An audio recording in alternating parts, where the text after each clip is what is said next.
Mr. Chairman, ladies and gentlemen, thank you. I would like to thank the organizers for their invitation.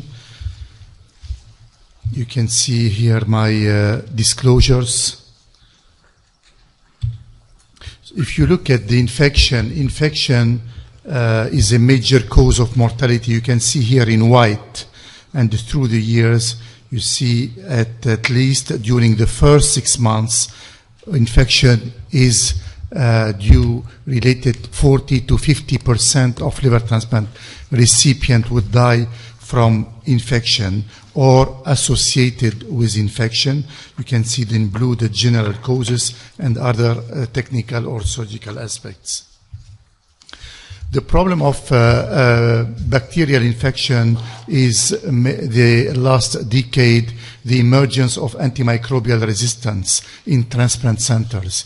You can see, we know very well, MRSA emergence in many centers, and now we are fighting against it and decreasing during the last years. But also you can see vancomycin-resistant enterococci. In some centers, the rate of MRSA it would exceed 80%, especially in the intensive care unit, and also the rate of vanco-resistance enterococcus has also exceeded in few centers, fortunately, till 55%. Recently, these MRSA are usually susceptible to linezolide, but we are starting to see some resistant strains to linezolide. Also, the issue of extended spectrum beta-lactamase bacteria like Klebsiella pseudomonas, these germs could get resistance to all antibiotics, mainly still susceptible only to colomycin. You have been several reports of nosocomial outbreaks with these organisms in transplant centers, and we know that these infections with these organisms have been associated with a high mortality rate. The occurrence of bacteremia usually occurs during the first 2 weeks post-surgery or during the first months. You can see 2/3 of the bacteremia in our center occurred during the first months, and also in other centers we can see also the first months is most likely where bacteremia would occur. What is the main determinant factors of infection after liver transplantation? Infections present in the recipients prior to transplantation, and this is, we need to screen the patient prior to transplant. Infection transmitted by graft donor and blood transfusions. There have been all my antimicrobials have been reported, several cases of transmission, bacterial, viral, and fungal have been also reported to be transmitted via organs. Primary non-function or dysfunction of the organ graft, but also one of the main issue is surgical and technical complications. You can see wound site infection like perihepatic hematoma, acidic fluid infection, vascular complication. Whenever there is a surgical complication like hepatic artery thrombosis would lead to biliary complication and ischemic. Usually these are common cause of infection during the second 3rd to 4 weeks or the second months. You can know very well the clinical case of thrombosis of the hepatic artery that lead in this patient. This could appear very early, but also in that case it occurred 13 years after liver transplantation, complete thrombosis of the hepatic artery, and the patient presented with huge abscesses secondary to ischemic cholangitis, we found bacterial and fungal infection inside. The other main determinants are also the infection that could be acquired in the intensive care unit, like nosocomial infection, but also related to catheter mechanical ventilation. Especially nowadays, we are transplanting patients with severe mild, sicker, with more denutrition, so these patients are more likely to present infection. Infection could be related to the immunosuppressive regimen and to the intensity of immunosuppressive regimen, steroid boluses, induction therapy, but also probably to the immunosuppressive status of the recipient himself. But also we need to add the environmental and opportunistic infection that could be acquired via the water and air supply of the ICU or the ward. Management of post-transplant infection should consider there should be microbiological screening.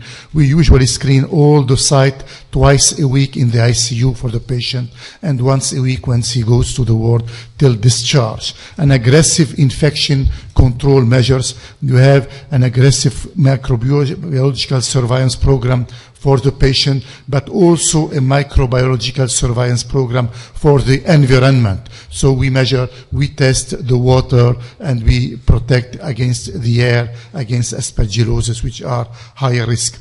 A therapeutical guided strategy according to the bacterial ecology of the ICU and ward.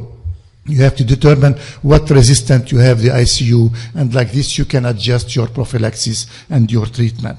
Early management of sepsis, early initiation of antibiotic or antifungal, and application of current updated management decrease mortality. And we have several data on this issue. Prophylaxis, bacterial prophylaxis, we usually give uridopiperazidine for 24 or 48 hours. If there is no history of any previous infection.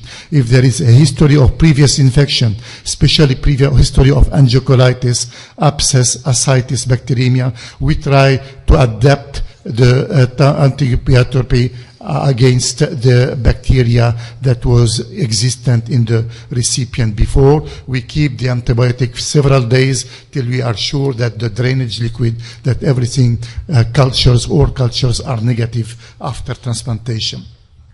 If there is a history of infection without unknown bacteria, we can continue the antibiotic we started prior to transplantation. These are mainly patients with ALF, and we continue with this until be sure that all cultures become negative. Viral infections are very common, and especially cytomegalovirus infection that I would highlight some issues. You know, prophylaxis has been a major step in the improvement and the reduction of CMV disease after solid organ transplantation. If you don't give prophylaxis, your incidence of CMV disease could range around 70%. If you give infection in prophylaxis, your incidence is most likely to be 15 to 20%, and most probably these are late CMV disease. There are two trends to do either universal prophylaxis, and this is our attitude in our center, or to do a preemptive approach. That means you administer the antiviral only if the patient is still, when the patient is still asymptomatic, but you detect either positive antigenemia or positive PCR. That requires to do usually at least twice weekly the PCR, especially in the area between 2 weeks and 2 months. You have data from meta-analysis that CMV prophylaxis would reduce the incidence of CMV disease, but also would reduce all-cause mortality. If you look at the meta-analysis from preemptive therapy, this support sure the reduction of CMV disease, but no reduction in mortality. The prophylaxis consisted on valganciclovir 900 milligram giving once daily, and you know this is the trial that when we give valganciclovir to 364 high-risk patient, recipient negative, donor positive, and you can see during the prophylaxis period no CMV disease, but when you stop the prophylaxis at 3 months, you can see around 30% of CMV disease. These were called late CMV disease. So the idea came, why we don't extend, if we can increase the prophylaxis period from 3 months to 6 months. So extended prophylaxis may improve clinical outcome. And what is the optimal duration of prophylaxis? There were for the impact study in kidney transplantation compared valganciclovir 900 milligram once daily, 200 days versus 100 days, and you know the results. This is the valganciclovir 200 days. During the prophylaxis period, merely no CMV disease. When you stop, here at 6 months, and when you stop here at 3 months, you can see difference. You can still reduce by half. You have around 15% of late CMV disease. Here we have, if we give 100 days, you have about 30%. So we reduced by half if you prolong prophylaxis. So many centers are giving for high-risk patients prophylaxis with valganciclovir for 200 days. But there are some main issues and main problem of tolerance of CMV drug, like ganciclovir could have hematological effects, neutropenia, renal failure, and even some teratogenicity. Therefore, recently a new drug, maribavir, which is a new class that could inhibit also the UL97 viral protein kinase. It could be potent in vitro, and maribavir has been tested against several strains that could be resistant to ganciclovir, cidofovir, and foscarnet. So this could be an interesting drug. A first trial that has been published recently when we tried maribavir, but it was at low dose, 100 milligram twice daily as a prophylaxis to high-risk patient. You can see here, this is the maribavir group during the prophylaxis, and this is the ganciclovir group during the prophylaxis. You see the dose, this study failed. So maribavir nowadays is not recommended as prophylaxis. There are maybe an issue of dose, and the new trials are currently ongoing for the use of maribavir, which could have some advantage like the absence of nephrotoxicity and hematological effects. Fungal infection is also another major cause that could range from 7, but more likely to 20% now. Most of these fungal infections are related to Candida, and few are related to aspergillosis. But you can see this is in our series in Brousse for nearly 700 liver transplantation. These are when you see the survival of patients who required treated with fungal infection as compared to survival with those who did not develop fungal infection or just colonization. You can see how invasive fungal infection weigh on survival and patients after liver transplantation. These patients did not die from fungal infection, but associated with fungal infection. When we tried to analyze risk factor in this new era, and we found that the MELD score, if you have a MELD score between 20 and 30, the risk is doubled. If you have a MELD score above 30, you multiply by 3 the risk of developing invasive fungal infection that require. So MELD score above 30 could be a main target to give prophylaxis for these patients. Biliary degenerative anastomosis, cytomegalovirus disease, but also the absence of fungal prophylaxis to high-risk patients is a relatively high risk to develop fungal infection. We did show also in our center that this is patient survival free from fungal infection. And you can see patient survival, if you give prophylaxis with patient survival free from fungal infection, is significantly better than if you don't give prophylaxis to high-risk patients. The guidelines, the IDSA and AST, these are now coming older guidelines, recommended fluconazole or ambisome based on studies during the late 1990s. And more recently, the recent guidelines recommended more echinocandins and also liposomal amphotericin B.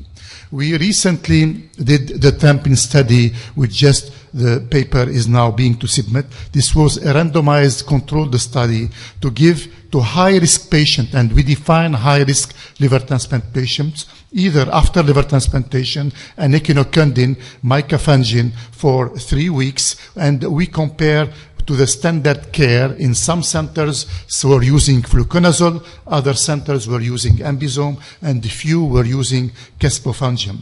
And we did analysis, a non-inferiority primary endpoint of clinical occurrence of invasive fungal disease at end of study at 3 months. And you can see these are the reasons. There were 172 prophylaxis with micafungin, 172 patients prophylaxis with standard of care. And you can see the reason for introduction of prophylaxis was either renal impairment or reintervention or need for dialysis or acute liver failure. So these are pure sicker patients would require prophylaxis. And you know, these are the primary results that we recently presented in non-inferiority. Micafungin was appeared to be non-inferior to the others, fluconazole or ambisome or caspofungin. The clinical success was defined of absence of proven or probable invasive fungal disease and no additional antifungals at end of prophylaxis. Also, in the intent to treat analysis, you have the same. And these are the organisms we saw. Overall, in the standard treatment, only 6% of the patient develop invasive fungal disease. In the micafungin, 4.5%. So the non-inferiority was met. Few of them were after the end prophylaxis. This is also the timelines. We can see micafungin in red and the standard of care during the prophylaxis and after. I would conclude here the incidence of safety, 11.6% for micafungin of drug-related adverse event versus 16% in the standard of care. And we can see there was less discontinuation of drug under micafungin than standard of care. And finally, these are also the liver safety parameters of micafungin. If you can see here, bilirubin, direct, total, AST, ALT, alkaline, and gamma GT were merely parallel to the standard of care. So the safety of echinocandin was proved. I would conclude to say that emergence of multi-drug resistant bacteria in transplant center is currently a main issue. And second point, we should be awareness of surgical complication that could be major leader to infections, reinforce infection control measures by a microbiological surveillance program for the patient, but also for the environment. A therapeutical strategy should be guided on the bacterial ecology of the ICU and the ward, and the prophylactic or preemptive approach is for opportunistic infection. This is a main issue that improves really the survival of patients. And finally, early management of infection and application of current updated management are mandatory. Thank you very much.